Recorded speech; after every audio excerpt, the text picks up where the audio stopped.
Fracture of humerus.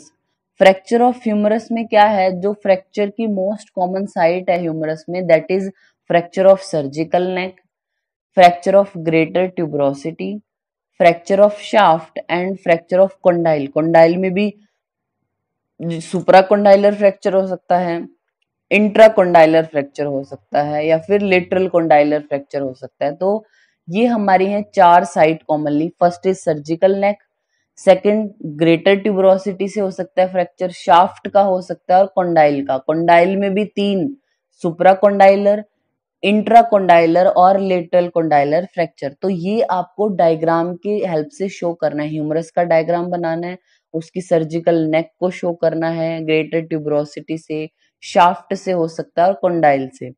Then we come to the causes. Causes क्या होंगे humerus के fracture के? Due to fall on shoulder, आप कंधे शोल्डर की तरफ से कहीं किसी भी जगह से गिर गए ऊपर से, वो एक कॉज हो सकता है।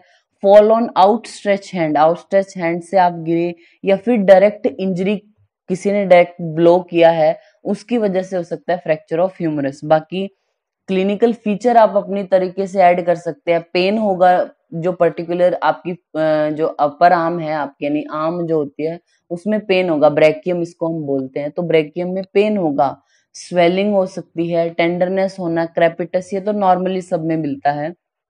डायग्नोज आप कैसे करेंगे? एक्सरे कराएंगे, एक्सरे से ही क्लियर हो जाएगा। बाकी नियर बाय टिश्यू की इंजरी है तो उसको देखने के लिए एमआरआई करा सकते हैं। Then we come to the treatment. Treatment में क्या है, आप कंडीशन के अकॉर्डिंग ट्रीटमेंट करते हो, या सिचुएशन क्या है फ्रैक्चर की। इफ द फ्रैक्चर इज अनडिस्प्लेस्ड, अगर फ्रैक्चर तो हुआ है लेकिन अपनी नॉर्मल एनाटॉमिकल पोजीशन में ही है, बोन के जो फ्रेगमेंट हुए, तो आप क्या करते हो? इमोबिलाइज कर देते हो, एंड ट्रायंगुलर स्लिंग बांध दी आपने, इमोबिलाइज किया, ट्रायंगुलर स्लिंग बांध दी, दैट्स इट। अगर फ्रैक्चर वाइडली डिस्प्लेस्ड है, मतलब जो फ्रेगमेंट हुए बोन के, जो जहां से टूटी है बोन, वो अपनी जगह से हिल गए हैं, डिस्प्लेस्ड हो गए हैं, तब आपको रिडक्शन करनी है under anaesthesia, and immobilisation is done. Anaesthesia देके पहले उनको रिड्यूस करो, यानी नॉर्मल एनाटॉमिकल पोजीशन में लेके आओ, फिर उसको इमोबिलाइज कर दो।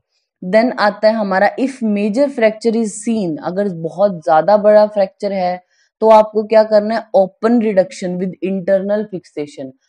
ओपन करके स्किन से इंसिजन देके बोन तक आप गए, ओपन रिडक्शन उसको बोलते हैं। अब आपने जो फ्रेगमेंट्स हैं उनको पोजीशन में रखा और इंटरनल फिक्सेशन करते हैं, जैसे नेल है, with the help of nail और रॉड और प्लेट, जैसे आप बोलते हैं ना, कोई पेशेंट आपको बोलेगा रॉड डली हुई है जी, नेल्स हैं, तो वो क्या है, मेजर अगर फ्रैक्चर होता है किसी में तो open reduction with internal fixation. तो ये जो ट्रीटमेंट है, इतना हमने बोला, ये ह्यूमरस का ही नहीं, किसी भी लॉन्ग बोन में आप लिख सकते हो, ठीक है।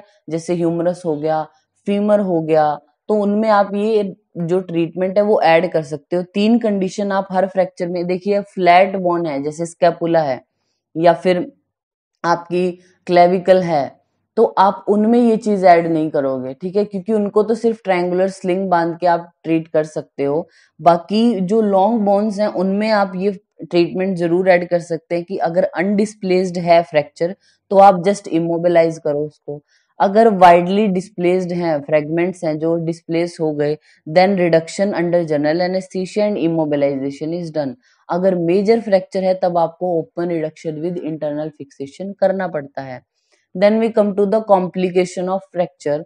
जो ह्यूमरस का फ्रैक्चर है उसकी क्या कॉम्प्लिकेशन होंगी? Injury to the axillary nerve, shoulder stiffness हो सकता है, ब्रेकियल आर्टरी में इंजरी, या फिर मीडियन नर्व की इंजरी हो सकती है, माल यूनियन होना, नॉन यूनियन होना, या फिर ऑस्टियोआर्थराइटिस इन फ्यूचर उसको हो सकता है। तो these are all about the fracture of humerus.